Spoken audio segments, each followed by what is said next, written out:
Et c'est là où on ment plus ou moins aux gens, et on en voit plein de publicités ou de business coach aujourd'hui qui te disent bah voilà, prends mon accompagnement, en 90 jours tu vas gagner, enfin nous c'est ça, 90 jours tu vas gagner tes 10 000 euros par mois en partant de zéro, etc. C'est pas si facile que ça. Bien sûr, il y a des exceptions, il y en a qui vont plus vite que d'autres, mais la grande majorité, ça se construit dans le temps. Et voilà, il y a certaines...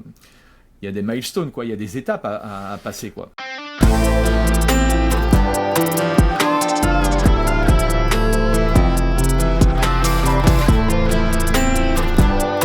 Bienvenue au podcast Game Changer par Expertise 360. Nous sommes en direct ou en reprise, je sais pas. Peu importe de quelle façon vous nous écoutez aujourd'hui, bienvenue à un nouvel épisode du podcast Expertise 360 Game Changer.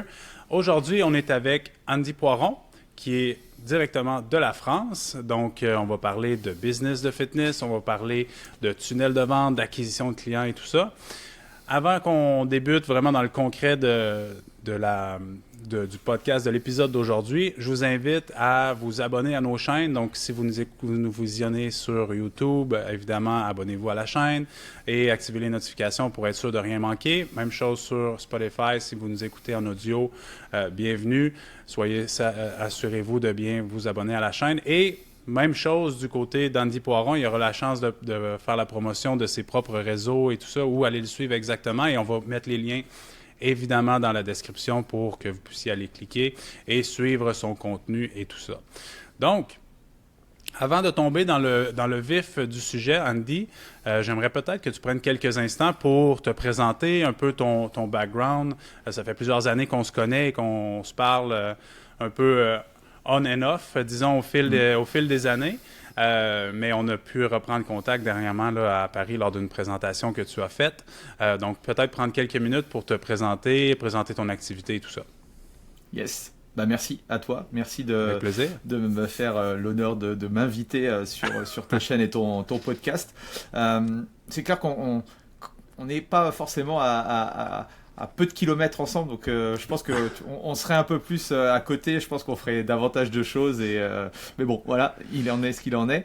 Moi, c'est Andy. Moi, j'ai fait ma première formation, et nous en France, c'est le diplôme à l'époque, ça s'appelait un brevet d'état des métiers de la forme. C'était sur 2 ans.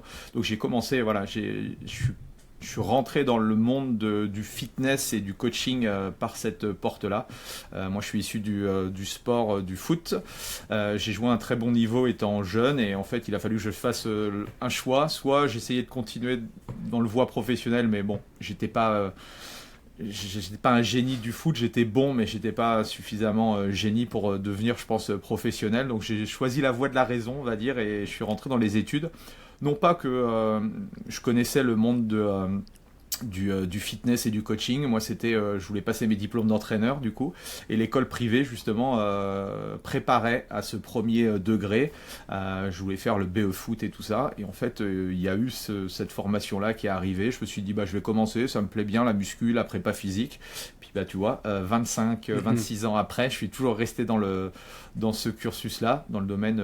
J'ai beaucoup évolué, j'ai fait plein de choses. C'est ça aussi qui fait que je suis peut-être encore là, c'est que j'ai eu la chance, j'ai commencé dans les clubs de fitness traditionnels, parce que dans les années 2000, il n'y avait pas toutes les infrastructures qu'il y a aujourd'hui, surtout dans le monde du personal training. Donc j'ai démarré en tant que manager de club, j'ai fait de la partie commerciale, j'étais instructeur fitness, j'ai bossé avec Les Mills aussi, et puis c'est là où, de fil en aiguille, j'ai découvert, nous en France, le coaching, personal training, ça commençait juste, c'était réservé vraiment à une élite, à des stars.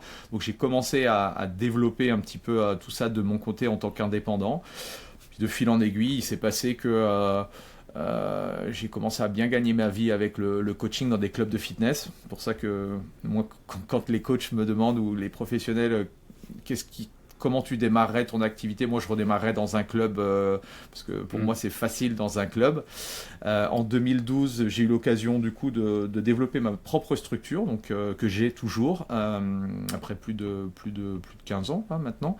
Donc un centre de coaching où j'étais affilié, je me suis désaffilié de CrossFit, mais on est dans cette mouvance d'entraînement fonctionnel, parce qu'en parallèle de mon métier, j'ai commencé avec de la formation et mon expertise à l'époque. Alors c'est plus une expertise, mais en 2009-2010, l'entraînement fonctionnel, c'était tout nouveau, quoi. Et, avoir ses kettlebells, je me souviens avoir fait une formation à l'étranger sur le TRX. Le TRX arrivait en Europe. Oui.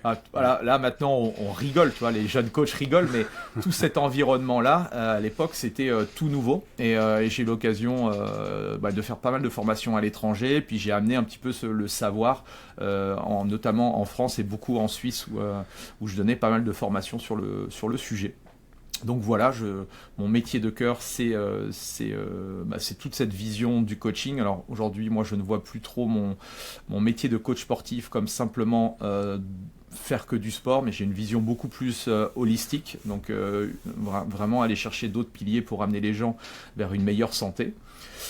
Et puis en parallèle de ça, on a commencé à me solliciter sur la partie business. Et puis c'est vrai que depuis que je suis indépendant, entrepreneur, je suis de manière très autodidacte. J'ai été chercher l'information et j'ai cette curiosité qui fait que j'ai adoré toute la partie, la vision, parce que j'avais pas, mindset, entrepreneuriat, marketing, vente. Et puis aujourd'hui, je suis à fond dans l'IA.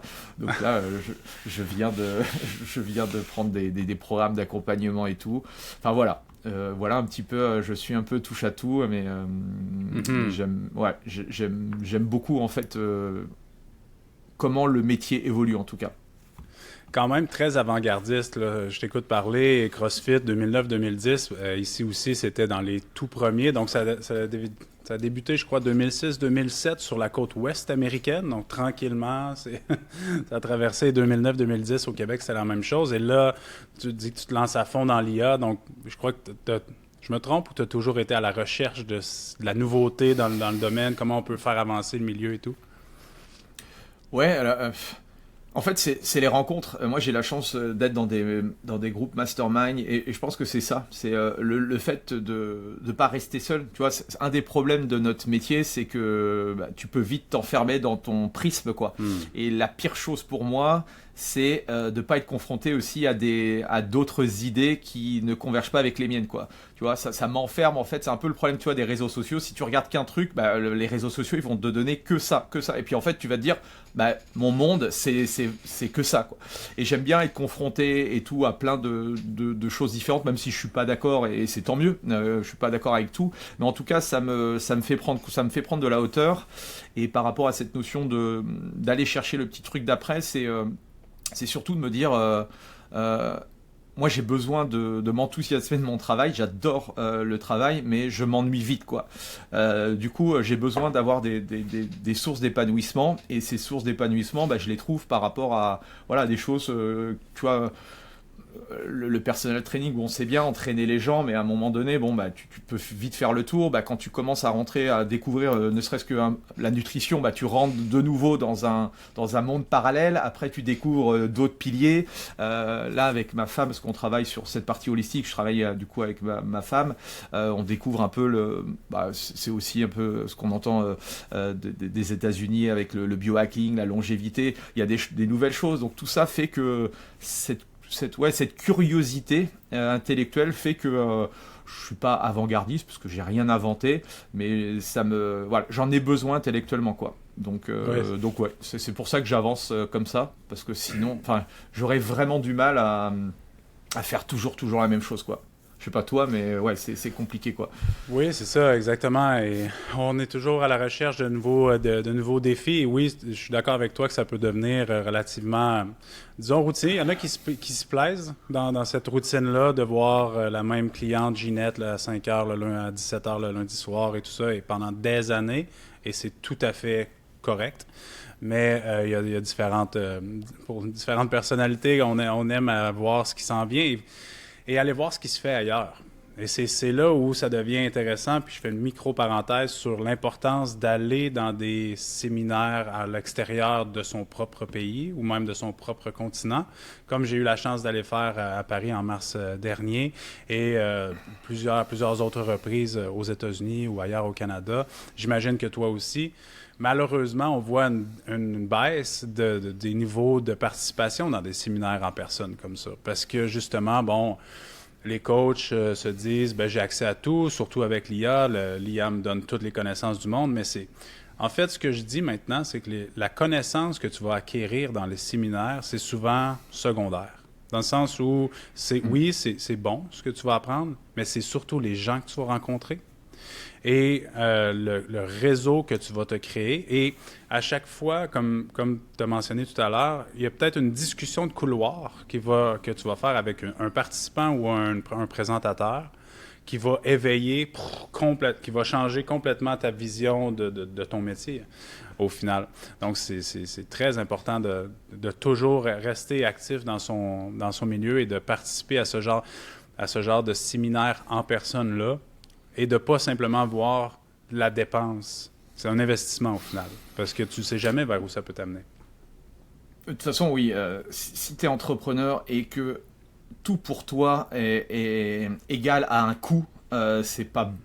Alors oui, il y a certains coûts que tu pourrais éventuellement éviter de faire, mais vois plutôt ça comme, enfin beaucoup, et notamment la recherche de connaissances ou autres, comme un investissement. C'est tellement important et ça change complètement tout. C'est un peu comme avec nos prospects quand on est en rendez-vous. Ils prennent pas, ça leur coûte pas de l'argent de prendre un coach. Bien au contraire, c'est un investissement justement qui va leur permettre. Donc ça, je suis absolument d'accord avec toi. Et cette notion de... Oui, alors l'intelligence artificielle, j'en parle. L'intelligence artificielle, elle te crache autant de contenu que tu veux. Il suffit de griller des tokens, etc. Mais en aucun cas, elle va avoir la lucidité que, par exemple, comme tu disais, tu vas parler à un coach entre deux sessions, entre deux séminaires, et lui va te partager en fait un cas très spécifique ou une stratégie très spécifique que toi tu vas pouvoir utiliser dans ton business. Et ça, l'intelligence, elle est pas capable de le faire, quoi. Et tout l'intérêt, parce que sinon il n'y a plus de vie sur Terre, on reste devant notre Claude Code ou notre ChatGPT et puis il n'y a plus de vie. La qualité de l'humain, et c'est pour ça que c'est ce que je dis, et c'est pour ça que le métier aujourd'hui a changé, c'est que aujourd'hui c'est hyper important de connecter, et surtout avec des pairs. Tu vois, quand j'ai fait mon premier mastermind, j'avais entendu une phrase qui m'avait marqué, c'est que tu dois être en fait à chaque fois dans un groupe, tu dois être dans un groupe où tu as des gens qui sont moins avancés que toi pour pouvoir toi leur expliquer, et du coup en leur expliquant ce que toi tu as déjà compris, ça permet d'avoir plus de clarté dans ce que tu fais. Ça, c'est hyper important. La deuxième chose, tu dois avoir des gens du même niveau que toi, parce que du coup ça va te permettre de te challenger, ou ça va permettre justement de te remotiver quand t'es un peu démotivé. Et le troisième type de personnes que tu dois avoir, ce sont des personnes qui sont plus avancées que toi, qui vont en fait te montrer l'étape d'après, si toi tu veux aller à l'étape d'après. Et du coup, et c'est pour ça que les processus, je pense que tu es dans le même cas, dans la même vision que moi, ce concept des masterminds, il est pour moi hyper intéressant, quoi. Vraiment. Et quand je parle à des coachs, je fais toujours le parallèle entre le business du coaching, donc de l'entrepreneur coach, et l'entraînement comme tel. Donc, exactement ce que tu viens de dire pour le mastermind. Imaginez une classe de CrossFit. Et c'est exactement la même chose. Donc, tu ne veux jamais être le plus fort de la salle de CrossFit ou du gym où tu t'entraînes, parce que si tu es le plus fort, c'est comme tu as atteint ton objectif et tout ça, et tu ne te fais pas challenger. Et de l'autre côté, sûrement que vous le faisiez dans votre box et tout ça, on demande aux gens, aux athlètes ou aux adhérents plus habitués de nous aider en tant que coach avec les débutants. Donc là, ça t'aide à vulgariser le vocabulaire au tableau qui parfois peut apparaître comme du chinois pour les nouveaux qui rentrent dans un box. Donc bref, c'est toujours de cette façon-là que j'utilise la comparaison du business du coaching avec ce que le coach connaît, c'est-à-dire l'entraînement, et qu'on demande à nos clients de se sortir de leur zone de confort, de casser leurs habitudes pour avoir un mode de vie plus actif, plus sain, etc. Mais un coach qui veut augmenter son business, puis il veut augmenter son activité, faire plus de revenus, peu importe, mais c'est la même chose. Sors de ta zone de confort, fais-toi un peu confronter ou fais-toi présenter des idées avec lesquelles nécessairement tu pas nécessairement que tu adhères pas, mais écoute des points de vue différents des tiens. Parce que si tu restes simplement dans ton confort puis dans tes croyances, un peu comme tu disais tantôt sur les médias sociaux, tu fais juste te dire à toi-même que t'es le centre de l'univers au final, puis tu as toujours raison. Donc tout le monde pense comme toi, mais au final, c'est pas ça la réalité, là. Ouais, puis en ayant que le prisme en fait de l'information, par exemple sur YouTube, voilà, c'est bien de regarder des vidéos, des podcasts, mais ça en fait t'as qu'une brique d'information, et du coup pour vraiment relier les points, et c'est pour ça aussi que notre métier de personal trainer, pour moi, pour l'instant, il n'est pas en danger, dans le sens où on vend pas en fait des briques d'exercices ou de séances. Il faut arrêter voilà, on n'est pas des vendeurs d'exercices ou de programmes d'entraînement. Et nous, on va faire la cohésion entre les différents points ou en fonction de notre méthodologie et notre background et notre expérience. C'est ça en fait qui valorise notre vraie valeur, quoi. Oui, 100%. Et c'est toujours l'accompagnement qu'on propose au final. Donc, c'est pas le programme d'entraînement est important, mais c'est pas le plus important à mon avis. Parce qu'un programme d'entraînement ordinaire fait avec 100% ou 110% de motivation par le client ou l'athlète va apporter beaucoup plus de résultats que le meilleur des programmes de l'univers fait à 50% de motivation par l'athlète. Donc, l'objectif, c'est de faire adhérer le client à ta philosophie puis à ta façon de faire et embarquer dans le processus. Et toi, ton rôle en tant que coach, à mon avis, c'est de l'accompagner dans ce processus-là et de lui donner le maximum d'outils. Et la petite distinction avec d'autres métiers, exemple dans le domaine de la santé, que ce soit physio-kiné ou des choses comme ça, notre métier, on ne peut pas faire le travail à la place du client. Donc, exemple, un kiné ou un physio va faire des manipulations ou un ostéo, des choses comme ça, donc pour aller guérir une blessure ou tout ça. Évidemment, le client doit faire ses exercices par lui-même pour que ça aille plus vite au niveau de la récupération et tout, mais l'entraînement, il n'y a absolument rien qu'on peut faire à la place du client. On peut pas, à part aller le nourrir directement dans sa bouche. Là. Donc, c'est la limite où on peut aller, mais faire l'entraînement pour la personne, on peut évidemment pas le faire. Donc, il y a tellement une partie importante où le client doit adhérer à ce que tu lui proposes, sans quoi il n'y aura pas de résultat.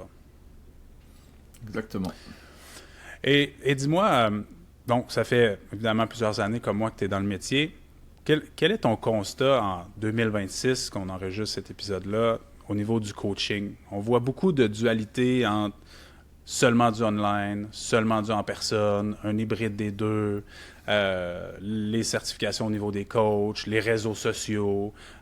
Comment ton opinion brute sur l'état du coaching ces dernières années? Oui.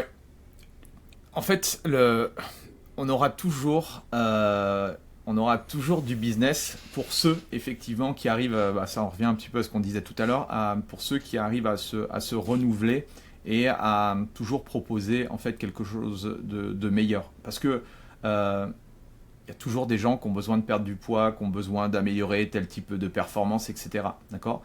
C'est simplement que la difficulté, contrairement à 25 ans en arrière quand j'ai démarré, c'est que on est dans l'ère de la méfiance. C'est-à-dire qu'aujourd'hui, le marché est mature, le consommateur est de plus en plus mature, il sait ou il sait pas, mais voilà, l'univers du coaching s'est énormément développé. Il y a énormément d'autres solutions.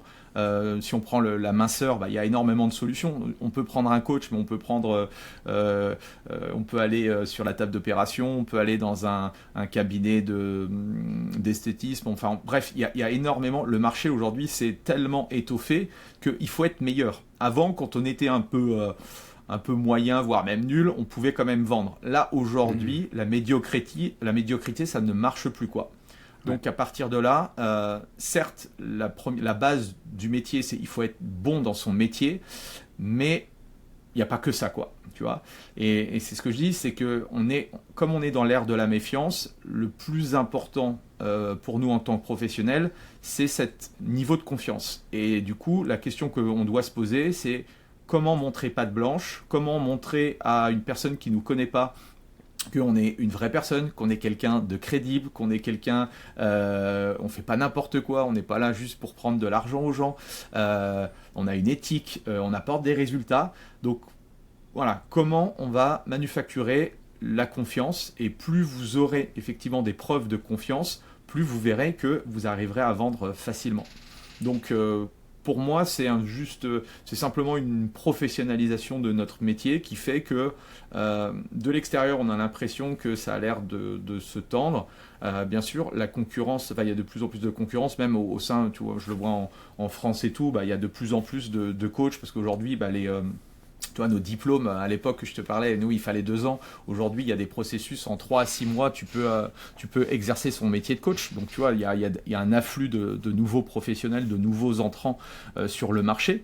Voilà, ce qui va faire la différence, c'est bien sûr tes connaissances et tes compétences, mais on le sait bien, c'est pas parce que tu empiles les diplômes ou les certifications qu'à la fin tu gagnes ta vie. C'est aussi tu vois, je l'ai connu à mes dépens, il n'y a pas que ça. Et d'où l'importance, quand quand on veut développer son propre business, tu as ta casquette effectivement de technicien, mais tu dois avoir ta casquette d'entrepreneur, et c'est là où effectivement c'est plus compliqué, quoi. Vraiment, et c'est un peu ce que je reproche à la majorité des formations de coach que j'ai vues, autant ici au Québec que ceux en France. Malheureusement, l'aspect business n'est jamais ou presque couvert. Donc, les formations se concentrent sur l'aspect, la physiologie de l'entraînement, l'exécution des mouvements, c'est même psychologie de l'entraînement des fois qui peuvent être entrés en ligne de compte, mais l'aspect business, entrepreneurial, en fait, c'est que la majorité des coachs se lancent dans le coaching au début parce qu'eux aiment ça s'entraîner, ils veulent faire une différence, ils veulent aider les gens et tout ça. Et tout le long du cursus, pour avoir fait l'université ici à Québec, tu te dis, tu vas avoir plein d'athlètes. Quand tu vas travailler avec des athlètes, ça va bien, tu feras dans ton méso, ton année, tu la planifies comme ça et tout ça. Mais au final, une fois que tu as le diplôme, OK, maintenant on fait quoi? Il faut que tu ailles te chercher des clients. Ah, ça faisait partie de l'équation. Je ne le savais pas. donc, c'est ça où, des fois, la casquette d'entrepreneur, comme tu viens de dire, souvent, les gens se lancent dans le coaching, mais au final, ils se lancent dans l'entrepreneuriat beaucoup plus que dans le coaching. Parce qu'ils doivent faire leur propre promotion et aller chercher des clients. Donc, c'est la partie souvent où les coachs manquent de patience, disons, et d'outils, mais manque de patience de dire que pourquoi après 3 mois, je ne fais pas 10 000 € de chiffre d'affaires? Parce que faut que tu fasses tes classes comme un petit peu tout le monde, puis ça prend du temps pour bâtir une clientèle et tout ça. Donc pourquoi plein de coachs changent de métier après seulement quelques mois, quelques années? Ouais, je pense que c'est de la culture entrepreneuriale. Bon, nous en France, tu vois, on n'est pas. Notre éducation, c'est bosse 35 heures, trouve-toi un job et puis bosse à 35 heures et puis t'as ton salaire à la fin du mois. Donc en fait, il y a à aucun moment dans notre cursus, en étant jeune, on nous explique effectivement qu'il y a 2 voies possibles et il n'y a pas une qui est meilleure que l'autre. L'idée, c'est pas de dire que l'entrepreneuriat est meilleur que le salariat, c'est simplement qu'on joue pas le même jeu, quoi. Et quand tu joues à un jeu, il faut que tu aies les règles du jeu pour comprendre le truc. Et à partir de là, le modèle salariat, on nous l'a expliqué, donc on voit un peu le système. L'entrepreneuriat, comme tu dis, si au bout de 3 mois, je commence pas à générer de l'argent, c'est pas normal, tu vois, c'est normal justement, mais c'est le processus qui est sans doute plus long, et ça, c'est ce manque de culture entrepreneuriale, justement, si on n'a pas commencé à regarder des bouquins, discuter avec des gens, ou avoir des membres de sa famille qui sont dans le domaine, t'as jamais pu justement conscientiser tout ça, et forcément comme tu dis, à la fin tu as ton beau diplôme, tu es content, puis tu crois qu'avec ta carte de visite, tu as passé du temps à faire ta carte de visite, ton logo, tes flyers et puis peut-être un site internet. En fait, tu aperçois que les gens, ils t'appellent pas, quoi. Tout simplement. Donc, à partir de là, tu te poses des questions. Tu remets en question, en fait, tout. Est-ce que je suis bon, je suis pas bon? Non, mais en fait, tu sais même pas si tu es bon. Tu n'as pas eu de client, tu n'as pas pu tester ta méthodologie, tu n'as pu rien faire.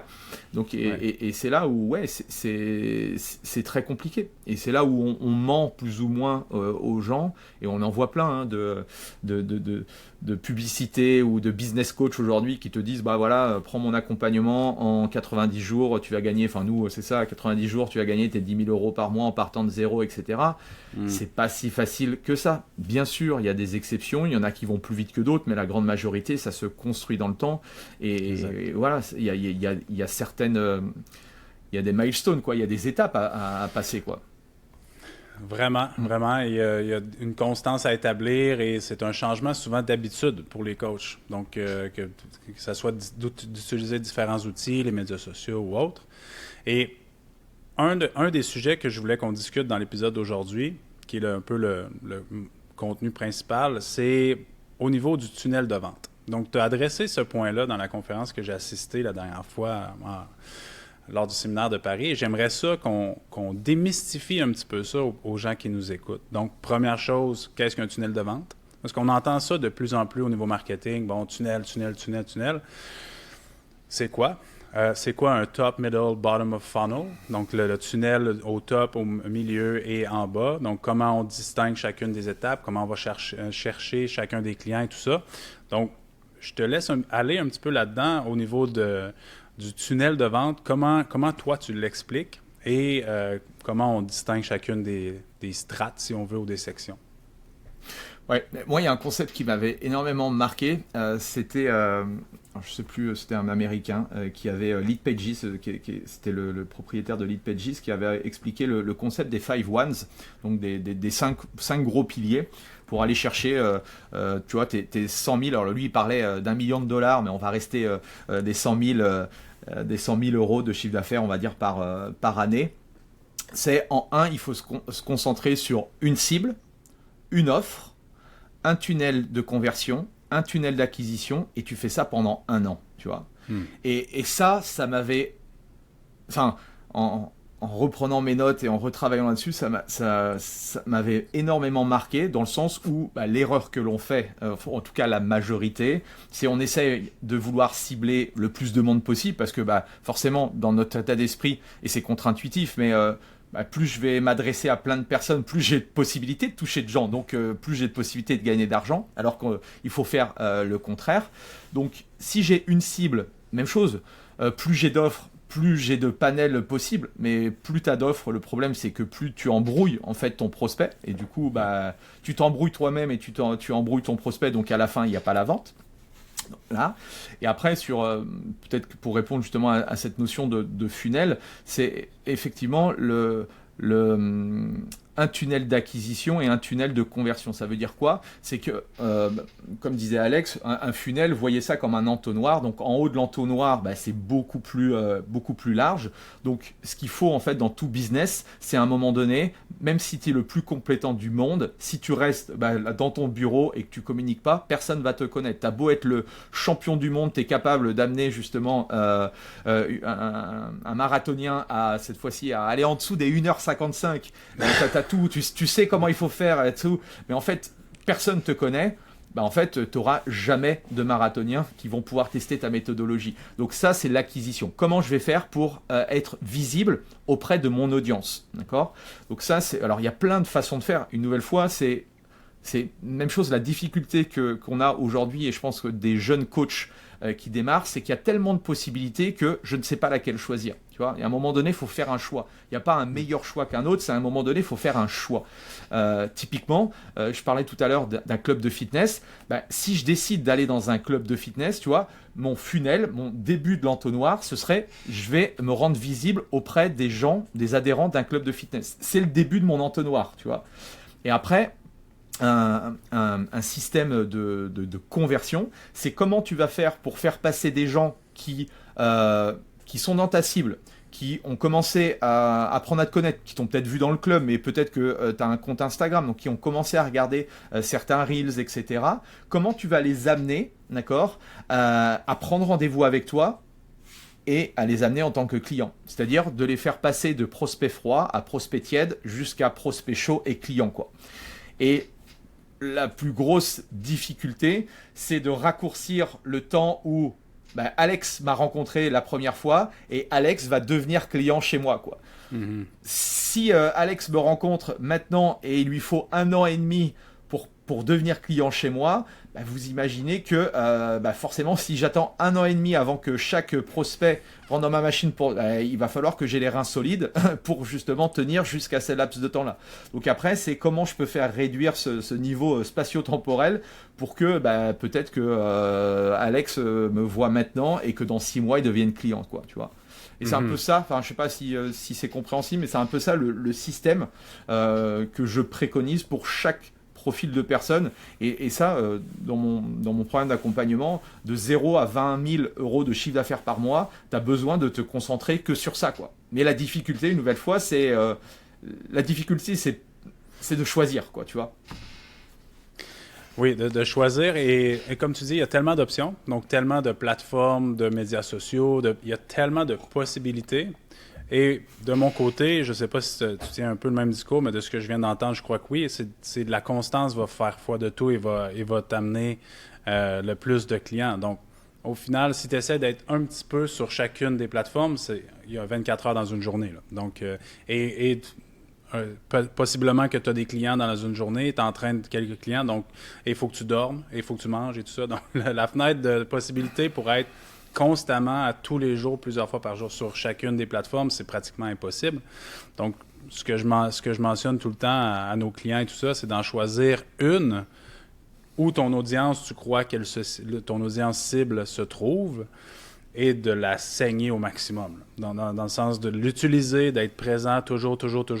Tu peux être un peu présent sur les autres plateformes pour assurer un minimum de présence ou de contenu, mais il y en a une ou un type de contenu, de façon de faire que tu dois maîtriser là, vraiment et monitorer au maximum pour être certain que justement ce fameux tunnel-là, en fait, c'est un tunnel, mais on faut le voir comme un parcours client. Donc, le client ne te connaît pas du tout. Hop, il apprend à te connaître. Donc, il rentre dans le haut de ton entonnoir. Il commence à être très intéressé. Il te suit, il interagit avec tes publications. Il t'écrit un DM. Puis ensuite de ça, il devient client au final. Donc, il y a un processus. Mais voilà. Donc, c'est comme la séduction. Hein. Moi, je prends souvent cet exemple-là. Mais non, mais avant de te marier avec quelqu'un, il va y avoir, tu vois, différentes phases, quoi. Tu vas pas arriver et voir la fille et lui dire, tiens, tu veux coucher avec moi. Bon, exact. T'as peut-être une chance sur 100 que ça fonctionne, mais sinon, la grande majorité du temps, tu vas te prendre une grande baffe dans le visage. Donc en fait, c'est exactement la même chose. Et rappelez-vous, ce que je vous ai dit, c'est que comme aujourd'hui on est dans l'ère de la méfiance et on doit générer de la confiance, comment je vais faire pour générer de la confiance? Et une des statistiques qui était intéressante et que je partage aujourd'hui, alors j'ai plus la strat exacte, mais en fait, on en parlait dans le mastermind où je suis, c'est que les gens doivent consommer minimum 7 heures de contenu avec nous, quoi. Donc si tu fais des reels de 15 secondes, tu comprends bien que ton prospect doit avoir énormément de reels pour arriver à plus ou moins 7 heures. Alors bien sûr, 7 heures, c'est juste pour comprendre qu'aujourd'hui, plus les gens vont passer du temps avec toi, et c'est pour ça que moi je suis un grand fervent des formats longs, et c'est pour ça que tu parlais de système d'acquisition. Moi, mon podcast, surtout au début, là je suis un peu moins, je suis un peu moins focus là-dessus, mais les 3 premières années, c'était 2 épisodes, un épisode individuel, une interview, et ça a été fait religieusement, semaine après semaine, tu vois, et c'est devenu en fait le podcast le plus écouté en France sur la partie coaching et tout. Et c'est ça, c'est comment faire, parce que quand les gens ils t'écoutent pendant 1 heure, 2 heures, 3 heures, 10 heures et tout, ils ont l'impression de mieux te connaître, le niveau de confiance il a augmenté, et forcément quand ils vont penser à tiens, ouais, j'ai pensé à Alex, il me parlait de glycémie, de machin, ou il me parlait de ça, ouais, en fait, je veux résoudre ce problème, je vais lui envoyer un message, je vais prendre rendez-vous avec lui, puis je vais voir s'il peut me proposer quelque chose, quoi. Parce que il t'aura écouté énormément de temps, et pour lui, tu seras la personne de confiance, quoi, tu vois. Et ça se génère, pas avec des formats courts, quoi. Non, c'est ça, exactement. C'est de la constance et de la régularité à travers le temps aussi. Et comme tu disais un peu plus tôt dans l'intervention, c'est que les algorithmes sont faits maintenant pour te proposer du contenu que, selon eux, tu veux voir. Donc, on peut l'utiliser à l'inverse quand on est un créateur de contenu, même si je déteste cette mention-là, mais lorsque vous proposez votre contenu, donc plus tu en fais, plus les gens vont interagir, plus ils vont te voir, donc plus ils vont te voir. Tu veux être juste, quand le besoin va se faire sentir pour un client, j'aimerais ça avoir un coach finalement. J'ai écouté, ça fait quelques années, j'écoute Andy, je vais y écrire tout de suite. Donc, tu vas être la première référence au lieu d'espérer en croisant les doigts que la personne te trouve en fouillant sur Instagram ou sur Google ou autre, là. Donc, c'est cette espèce de phénomène d'omniprésence-là à travers une des plateformes que tu veux choisir qui, à mon avis, devient intéressante. On crée tout simplement, alors c'est pas prétentieux de dire ça, mais en fait vous créez votre propre marque personnelle, on appelle ça personal brand ou autre, et c'est pour ça qu'il y a encore de la place aujourd'hui, parce qu'avec l'IA, il y a plein de trucs qui se passent, mais aujourd'hui vous pouvez encore créer votre propre personal brand, et posez-vous la question de pourquoi les gens viendraient vous voir vous, et pas votre voisin, quoi, tu vois. Et ça, il y a un truc qu'on pourra jamais nous enlever, c'est notre authenticité, notre personnalité, notre façon de voir les choses. Donc à partir de là, il y a forcément des gens qui seront intéressés pour avoir, si je veux perdre 20 kilos, voilà, il faut que la personne en question soit suffisamment expert dans le sujet, mais les coachs minceurs, il y en a plein, et il y a plein de coachs minceurs qui gagnent très bien leur vie, parce que voilà, il y en a qui vont aller voir certains, parce que peut-être qu'il est plus fun, l'autre il est plus sérieux, et c'est cool, tu vois, c'est ce qui fait que, oui, c'est important à un moment donné d'être visible, quoi. Quel que soit l'outil que vous utilisez, il y a un moment donné, il faut dire j'existe, quoi. Oui, et le mot, à mon avis, qui est tellement important que tu as mentionné, l'authenticité. Donc, je comprends, des fois sur les médias sociaux, on a un certain, je veux dire, personnage un petit peu plus public ou des choses comme ça, mais soyez pas trop loin de la vérité. Parce que les clients, les prospects vont être déçus quand ils vont arriver en appel avec vous, ils vont prendre des services avec vous. Parce que eux, s'ils ont accroché sur je vais le pousser à l'extrême, une personne hyper extravertie qui dans des vidéos qui font ni queue ni tête et très spectaculaire et tout ça, et eux, ils accrochent à ça. Et finalement, ils vont sur un appel client pour proposer des services et tout ça, et ils font face à une personne super réservée qui ne discute pas beaucoup. Il y a un clash, là. Un clash entre les deux, donc là, ça ne fonctionne pas. Donc, essayez d'être le plus authentique possible, le plus près possible de ce que vous êtes dans la réalité, au final. Et ça devrait être le plus facile, ça devrait être de faire ça, de rester vrai avec soi-même, au final, de ne pas être fake sur les médias sociaux. Non, mais c'est clair. Moi qui vends aujourd'hui un mastermind pour les coachs et les thérapeutes, tu vois, dans le business, il y en a beaucoup qui utilisent, tu vois, des Lamborghini, où ils vont dans des jets, où ils vont dans les villas, etc. Alors moi, j'ai rien contre.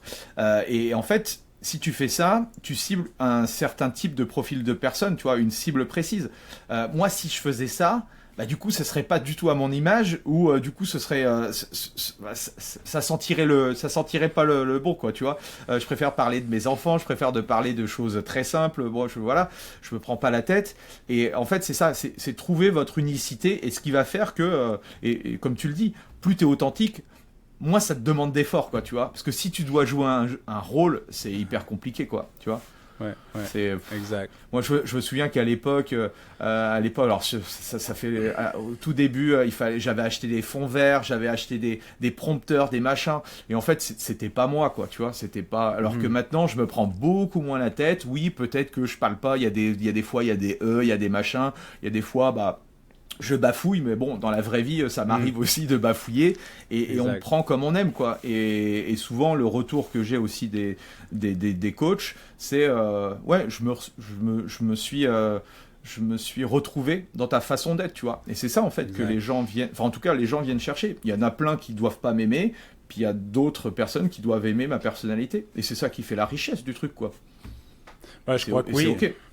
Je crois que oui, dans le sens où l'authenticité, c'est en fait, c'est que les gens, souvent, exemple, les coachs qui veulent recruter des clients, c'est que le client se voit, que ce soit physiquement ou au niveau personnalité, se voit en la personne qu'ils voient. Ils se reconnaissent. exactement ce que tu viens de mentionner. Donc, si vous êtes trop loin de la réalité, ben, c'est juste que ça va faire un temps. Ça va être, la rétention de client ne sera pas là, puis le client va être vous allez être trop loin des attentes du client. Donc, le plus possible de rester vrai à soi-même et encore plus dans cette ère d'un peu de méfiance, comme tu mentionnais tout à l'heure. Donc là, où si tout est trop stagé, puis au moment d'enregistrer aujourd'hui, la vidéo de l'IA est déjà très bon. Donc, si vous écoutez cet épisode-là dans un an, en 2027, ça doit être complètement ailleurs déjà. Ça évolue excessivement rapidement. Donc, la méfiance va simplement s'agrandir. Donc, d'avoir quelque chose d'un petit peu plus brut, un petit peu plus vrai, je crois que dans le coaching, c'est bénéfique, à mon avis. Ce qu'on vous a pas dit avec Alex, c'est que c'est nos IA qui sont en train de faire le podcast et c'est pas nous. Faut pas le dire. Faut pas le dire, ça, Andy. Non, mais ouais. Oui, exactement. Si on revient au niveau du tunnel de vente, j'aime toujours ça, donner des outils applicables aux personnes qui nous écoutent. Donc, prenons-le en deux temps. Donc, dans un premier temps, pour un coach sportif qui est en salle, quels seraient concrètement des outils qui répondraient, exemple, au top funnel, middle funnel ou bottom funnel? Ta stratégie logique pour un coach en salle? Et ensuite de ça, on le fera peut-être plus pour les réseaux sociaux, pour le volet online. Concrètement, comment comme type de contenu, comme action à poser, des choses comme ça? Ouais, dans un club de fitness, c'est cool parce que du coup, tu es ton propre... t'es ta page de capture et ta page de vente en fait quand tu es en représentation en fait quand tu es dans le club. Donc à chaque moment du club, alors il y a des avantages et des inconvénients, mais quand tu es justement en représentation dans le club, il faut que tu sois à la fois le plus professionnel possible et puis le plus authentique possible. Donc c'est ce que je disais, j'ai fait un autre podcast hier, et ce que je disais, c'est que quand les gens te voient coacher en salle, en fait, dans la tête des gens, ça fait « Waouh, le mec, il est... » Et quand tu vois de passer de client en client et de toujours... Les gens, ils savent pas, ça se trouve, c'est que tes potes, en fait, que tu as en tant que coach, mais les gens, les adhérents du club ne le savent pas forcément. Et ça, tu vois, tu monitores de la preuve sociale, de l'expertise, parce que les gens te voient coacher. Quand tu vas donner des petits conseils à droite, à gauche, quand tu viens dire bonjour à tout le monde, tiens, tu remets, je sais pas, tiens, hier tu m'as dit que tu voulais préparer ton 10 km, tiens, je t'ai sorti un petit programme de 30 jours à suivre pour renforcer justement tes chevilles, parce que tu as souvent tendance, tu vois, plus en fait tu vas apporter de la valeur et plus la personne en question va le voir. Mais ce qui est génial, et c'est ça qui est cool, contrairement à un business où je suis à domicile, où là il faut que vraiment que je me sorte les doigts pour aller chercher des nouveaux prospects. Là, je peux jouer sur l'effet de réseau, quoi. Quand il y en a un qui voit mon action, il y en a plusieurs qui voient ce que je fais. Et ça, c'est extrêmement puissant. Et c'est pour ça que ça va pour moi, en tout cas, la vision que j'ai, c'est que ça va beaucoup plus vite d'aller chercher, de réduire ce temps. Je parlais tout à l'heure du temps entre le moment où la personne me découvre. Dans un club, si tu fais bien ton job, rapidement, tu es identifié comme le coach. Après, il faut être identifié comme le coach, mais le coach qui arrive à faire ça. Parce que une nouvelle fois, on parlait tout à l'heure de positionnement, de cible, etc. Si tu es dans le club, il y a 2-3 000 adhérents et que toi, tu es la personne qui permet à des gens qui ont 10 kilos de pouvoir les perdre, tu vas être catalogué comme ce profil-là. Et c'est extrêmement puissant dans le sens où, tiens, tu veux perdre 10 kilos, tu veux perdre X kilos, va voir Alex parce que c'est l'expert sur le sujet au club, quoi. Ou pour faire mon premier 10 km, etc. Donc ça te demande effectivement, c'est pas de l'automatique, je suis désolé, c'est pas des revenus passifs, il va falloir donner de sa personne, mais même chose, voyez ça, moi je fais toujours le parallèle avec les intérêts composés et le système des intérêts composés. C'est toutes ces petites actions que tu vas faire au début qui vont démultiplier. Et ce qui est assez paradoxal dans un business, c'est que, comme on disait tout à l'heure, quand tu démarres un business, le plus difficile, c'est quand? C'est pas quand tu commences à gagner 5 ou 10 000 euros, c'est au début, quoi. Et c'est là où il faut que tu donnes énormément d'énergie, comme quand tu pousses une voiture. Le début, il faut donner vraiment beaucoup de traction, il faut pousser fort. C'est exactement la même chose avec le business. C'est là où il faut donner la traction, il faut donner l'énergie, il faut donner l'impulsion, quoi. Donc à partir de là, je commencerai par ça, en 1. Et en 2, la deuxième chose pour continuer le funnel, c'est ce qu'on appelle le follow-up. Ça, c'est vraiment tiré du business de la vente. Ce que font les meilleurs vendeurs, c'est ensuite suivre les gens, suivre les leads.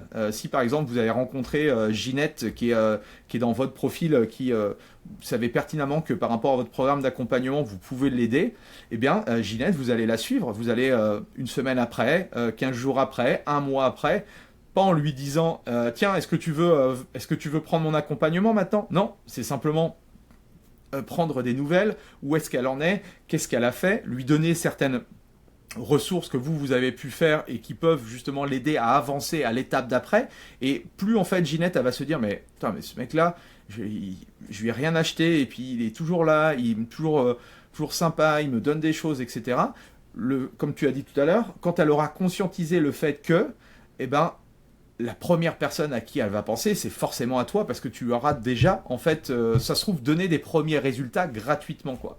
Donc, toi, ton processus par rapport à cette notion de follow-up, c'est de raccourcir une nouvelle fois le temps où elle va se dire « Ah ouais, non mais oui, tout seul, ça va pas le faire. Il faut absolument que j'aille à l'étape d'après, que je me fasse accompagner, quoi. » Donc, voilà le processus que j'utiliserai. Et c'est souvent ce que je propose aux coachs, c'est d'avoir un quick fix. Donc, quelque chose où tu vas régler un mini problème. Tu ne règles pas la solution complète. Donc, évidemment, encore une fois, dans l'industrie où on travaille, on ne peut pas faire perdre 10 kilos en une session à un client. C'est impossible. Tu ne peux pas avoir retour directement. Donc, proprement dit, par contre, dans une séance de 60 minutes, tu es capable d'avoir quelques solution rapide, donc quick fix, donc qui peut régler un micro-problème. Donc, tu dois être vu comme le solutionneur de problèmes en tant que coach. Et le problème plus majeur, c'est exemple, je veux perdre 10 kilos, mais il y avait un problème mineur qui avait de la douleur au genou quand la personne fait un squat, par exemple, ou quelque chose comme ça. Et là, tu apportes quelques petites modifications et boum. Donc là, non seulement tu viens de donner de la valeur, crédibilité, donc ça fonctionne, qu'est-ce qu'il vient de me dire, et tu as pris soin d'elle, de cette personne-là. Donc déjà là, ce dernier point-là, tu as pris le temps. Donc oui, c'est un investissement de temps. Tu n'as peut-être pas été payé directement pour faire ça, mais ce que tu viens de régler, c'est probablement, ça peut être mais ça va peut-être débouler en un client pour les 5-6 prochaines années au final. Parce que tu as pris 30 minutes, 60 minutes, gratuit pour la cliente, tu as créé de la valeur, tu as créé un lien de confiance et tu as pris le temps d'écouter et de régler un petit problème puis ensuite de ça, qui va l'aider pour plus tard. Moi, un truc que je faisais qui m'a permis de gagner beaucoup d'argent, c'est j'accompagne, je t'aide à perdre tes 2 premiers kilos gratuitement, quoi. Et du coup, en fonction... Il ne faut pas sélectionner des personnes qui ont juste 2 kilos à perdre, mais en fonction de comment j'avais structuré tout ça, ça faisait que, alors pas 100%, mais j'avais 9 personnes sur 10 qui prenaient mon accompagnement après. Parce qu'une fois que tu as perdu tes 2 kilos, si tu en as 15 kilos à perdre, quelle est la meilleure personne pour t'accompagner vers les 13 autres? C'est Bibi, quoi, c'est moi, et on continue, tu vois. Donc il y a des fois, c'est ce petit truc. J'aime beaucoup ça. On règle des problèmes, quoi. Donc on est la solution à leurs problèmes. Donc effectivement, réfléchissez. Si le problème est très gros, vous découpez en mini problèmes, quoi. C'est ça, exactement. Donc des objectifs et juste pour l'adhérence qu'on parlait tantôt et la motivation du client, c'est beaucoup plus facile d'atteindre un petit objectif après un petit, après, et ainsi de suite au fil de l'année. Et tu te retournes ensuite de ça, après un an, tu fais « Oh, j'ai fait tout ce processus-là et tout ce cheminement-là. » Tu m'aurais dit en début d'année qu'on se retrouverait à cet endroit-là 12 mois plus tard, jamais j'aurais cru. Mais en le morcelant comme ça, par petits objectifs, ben ça devient plus crédible et plus atteignable pour le client. Et à chaque fois, ben, on atteint un objectif. Yeah, j'ai réussi. Yeah, j'ai réussi. Yeah, j'ai réussi. Et ainsi de suite pour atteindre le plus gros objectif. Ensuite de ça. Et si on avait à se transporter maintenant vers le volet en ligne, quelles sont tes stratégies qui ont fonctionné le plus, disons, au final, et ceux que tu utilises avec tes clients coach? Ouais, bah, c'est exactement le business physique qu'on a parlé dans le club. C'est ce qu'on faisait à l'époque. On parlait tout à l'heure d'Internet quand il n'y avait plus Internet. Voilà comment on faisait. Les gens, ils faisaient du business. Donc c'était plus long, mais surtout pour un business physique et local, voilà, franchement, les relations humaines, c'est beaucoup plus simple quand on se voit. Après, la version effectivement 2.0 du business, c'est d'avoir la même logique. Donc, visualisez toujours ce système d'entonnoir et posez-vous la question de comment je peux faire effectivement pour que les personnes me voient. Alors, pour moi, aujourd'hui, la stratégie Instagram, bon, ça dépend peut-être des cibles, mais dans la grande majorité, c'est encore un outil qui est intéressant parce qu'après, on peut rajouter la partie pub méta. Mais c'est de trouver en fait une plateforme où on va partager en fait notre savoir. Et comme tu disais, on peut faire exactement la même stratégie dans le club. On peut la distiller. Ah ben tiens... j'ai travaillé sur une ressource pour te permettre de ne plus avoir mal au genou. Si tu veux recevoir cette ressource-là, tape genou dans les commentaires et puis je te l'envoie ou envoie-moi un DM et puis je te l'envoie, quoi. L'idée, en fait, tout simplement, c'est de se dire, ok, on parlait tout à l'heure de je suis le solutionneur de problèmes. Comment je peux faire pour être vu comme le solutionneur de problèmes par rapport à cette thématique, d'accord ? Et plus je vais apporter des choses, c'est ça, au début, quand sur Internet... Quand tu t'intéresses à une vidéo, à un compte Instagram, est-ce que ça t'apporte quelque chose? Ah ben tiens, c'est intéressant. Bon, mais tu vois, c'est rapide, donc ah putain, je vais regarder, je vais juste m'abonner, quoi. Et puis peut-être 2 jours après, 3 jours après, ah ben tiens, c'est celui, c'est encore intéressant, quoi, tu vois. Et c'est là où du coup, c'est là où le travail il doit être fait. Et je pense que aujourd'hui, les coachs n'ont pas compris parce que ils utilisent trop, c'est trop de ChatGPT pour moi. Et du coup, en fait, ChatGPT, il se base sur la moyenne du contenu. Donc, en fait, la moyenne de la moyenne de la moyenne tend vers 0. Donc, c'est pour ça que le contenu généré par l'IA devient de plus en plus médiocre. Et c'est pour ça qu'à un moment donné, il faut sortir de ça. Je dis pas que je n'utilise pas l'intelligence artificielle, mais il faut l'utiliser de manière intelligente, quoi. Et du coup, il faut rajouter dans votre création de contenu ce que vous faites au quotidien. Prenez vos clients et rajoutez une touche. On parlait d'authenticité, rajoutez une touche d'authenticité, rajoutez une touche de ce que vous avez testé, ce qui n'a pas marché. Et ça va faire du contenu en fait qui a de la saveur. Parce qu'un contenu où je te donne les 5 techniques pour perdre du poids, c'est vu, revu, revu et revu de revu. Sauf si c'est des 5 stratégies qu'on n'a jamais entendues ailleurs, auquel cas, pourquoi pas. Mais sinon, il faut apporter une touche différente. Tu vois. Si tu me proposes les 5 fruits et légumes du mois de mai, là, on s'en fout. On s'en fout complètement. On l'a vu, c'est pas intéressant. Les citations, même chose, il y a des citations. Mais bon, pourquoi tu utilises cette citation? Il y a peut-être un moment donné où peut-être par rapport à ce que tu as pu vivre ou ce que ton client a vécu, ça c'est beaucoup plus parce que c'est en lien justement avec la vie de ton client ou ta vie personnelle. Et ça fait sens, quoi. Donc, pour reprendre ta question, c'est ça. C'est création de contenu pertinent par rapport à la cible de personnes et justement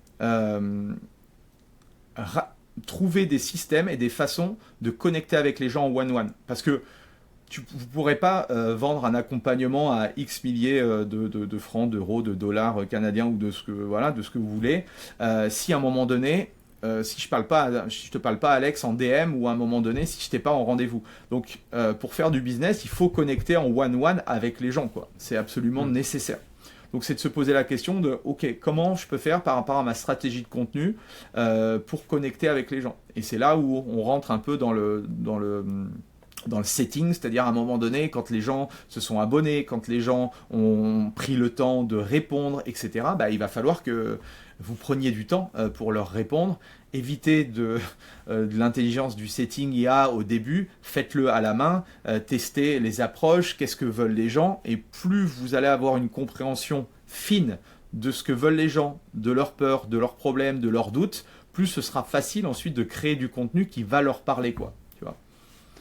Oui, parce que en fait, c'est que tu discutes vraiment avec ta clientèle niche. Donc, la personne t'a contacté parce que, ah oui, et demandez-le toujours.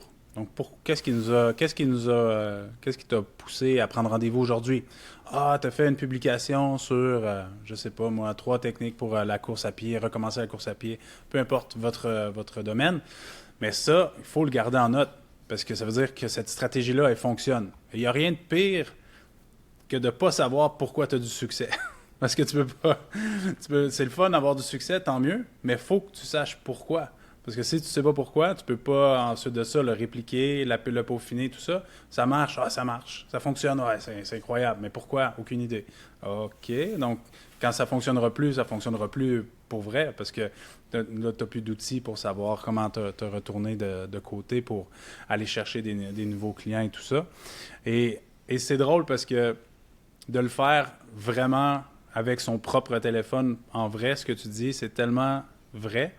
Et il y a parfois des gens, étant donné qu'il y a des bots et des robots automatisés sur la majorité des comptes maintenant, que des fois, les gens te répondent « Est-ce que je parle à un robot? » Et là, juste là, de leur répondre « Non, c'est vraiment moi. » Puis dites une blague ou avec une preuve que c'est réellement vous, peu importe, quelque chose pour connecter. Et tout de suite, il y a beaucoup de barrières qui tombent. Donc, il y a un niveau de familiarité qui vient de se déclencher avec ce prospect-là, de dire « OK, je parle vraiment à un humain et non à un robot qui fait juste me dire « Salut, comment ça va? » Donc, de rester, encore une fois, comme on mentionnait tantôt, l'authenticité est d'autant plus vraie là, dans l'ère où on vit. Et le meilleur moyen, enfin, en connectant avec les gens, tu vas aussi pouvoir savoir à qui tu vas vraiment t'adresser. Tu vois, il s'appelle Alex aussi. Lui, il est dans le domaine des Spartans, dans le domaine du running. Et lui, son focus était sur, en tout cas, il voulait à la base parler de réathlétisation, plus dans le domaine de réathlétisation, etc. Et puis en fait, son contenu, il s'est aperçu qu'il y avait beaucoup plus de personnes qui regardaient son contenu pour perdre du poids. Et là, on est en train de faire la transition parce que simplement, il a connecté un peu plus avec les gens, il a eu du feedback par rapport à ça. Et, et voilà, et en fait, écoutez, certes, vous avez, votre vision de coach, etc. Mais si vous attirez naturellement un certain profil de personnes, allez directement vers eux. Parce que s'ils vous demandent, tiens, moi j'ai besoin de ça, et que vous êtes capable de pouvoir leur permettre d'atteindre le résultat, naturellement, c'est votre audience qui va vous dire en fait dans quelle direction vous devez aller, quoi. Et c'est pas parce que aujourd'hui vous avez commencé cette stratégie-là que vous pouvez pas faire un pivot et puis aller chercher. À un moment donné, si tu t'obstines pendant 4 ans et que tu as 0 client, c'est qu'il y a un truc qui va pas, quoi. Il faut changer les choses, quoi. C'est ça, exactement. Exactement. Donc oui, s'il y a des choses, des fois ça peut être exactement comme la situation de ton client, ça peut être pas inespéré, mais contre toute attente, finalement, cette clientèle-là répond. Donc, évidemment, ça va simplement être plus facile, au final, de parler à cette clientèle-là parce que tu ne voulais pas nécessairement la cibler et elle répond. Donc, imagine si tu veux la cibler, comment ça va répondre encore plus. Donc voilà, et encore une fois, je suis tannant avec ça, mais la constance, là, et soyez patient parce que c'est pas instantané comme beaucoup peuvent le faire croire là, sur les médias sociaux et tout ça. Et il n'y a rien comme la constance pour aller chercher des clients potentiels au final. Ouais, ça c'est super dur, mais à contrario, on n'a pas besoin d'avoir 10 000 followers pour gagner très bien sa vie aussi. Tu vois, c'est aussi ça parce que faites la différence entre un métier où tu es influenceur et les métiers comme nous, de coach et de personnes qui vendront de l'accompagnement. Si tu as 100 personnes, si tu as un Instagram, tu te dirais, putain, il a 100 personnes, il est pourri. Ouais, mais en fait, les 100 personnes, ce sont des chefs d'entreprise et tu peux leur vendre des accompagnements à 10 000 euros l'année. Bon, t'as que 10 parmi ces 100, t'as 10% des 100, 10 fois 10 000, voilà, hein. C'est ça. Non mais les maths sont... C'est ça, exact. c'est ça. En fait, quand vous comprenez que c'est pas une question de nombre. On pourrait parler pendant des heures de business, je pense, ensemble, mais voilà, quand tu comprends ça, c'est que, bien sûr, si tu vends des séances à 30 euros, enfin, nous comme on voit certains, si tu vends des séances à 30 euros, 1 heure de coaching, bon, là, effectivement, ça va être compliqué, tu vois. Ça va être compliqué pour avoir un salaire décent. Mais sinon, si on fait bien les choses, si on construit bien les choses, voilà, il faut mieux avoir peu de personnes, mais des personnes qualifiées, que d'avoir 10 000 personnes. Quand tu écoutes de temps en temps des influenceurs qui galèrent et qui sont obligés de faire des codes de réduction pour vendre des barres de protéines et puis toucher 2 euros, bah ouais, tu te dis, alors il faut une masse d'audience, quoi, tu vois. Ça, exact. Et c'est pas du tout la même personne qui reçoit l'information. Donc, un influenceur va avoir 1 million de followers ou peu importe. Mais c'est simplement des gens qui vont regarder, vont peser un like, vont partager à leurs amis. Ah, regarde comment il est impressionnant et tout ça. Mais souvent, ils arrivent pour vendre quelque chose, puis ça ne fonctionne pas instantanément nécessairement, versus, comme tu disais, quelqu'un qui a un beaucoup plus petit nombre de followers, mais c'est des clients au final. C'est pas tant des followers, c'est des clients. C'est des clients qui payent pour des services. Donc, tu aimes mieux en avoir un plus petit nombre de personnes qui sont qualifiées puis qui sont prêtes à investir pour ton service. Donc c'est ça. Des fois, il y a beaucoup de coachs qui disent « Ah, j'ai eu seulement que quelques centaines de vues sur mon dernier, c'est pourri et tout ça. » Oui, mais tu as eu 5 DM. Okay, c'est quand même bon, là, au final. Non, mais ça, c'est le problème. Ouais, c'est le problème des réseaux sociaux. Mais regarde, tu disais 100 vues. Imagine, tu as 100 personnes devant toi, là. C'est énorme. C'est énorme, tu vois. Alors oui, forcément, tu te compares avec des gens qui font du mass market, mais c'est pas ça. T'imagines, à chaque fois que tu fais du contenu, on va dire, allez, t'as ne serait-ce que 50 personnes. Sur ces 50 personnes, bon, t'as 25, c'est toujours les mêmes. Mais si t'as 25 nouvelles personnes à chaque fois que tu crées du contenu qui sont nouvelles et tout, mais en fait, c'est énorme. On s'en rend pas compte, quoi. Mais c'est ça la puissance du truc, quoi. C'est ça, exactement.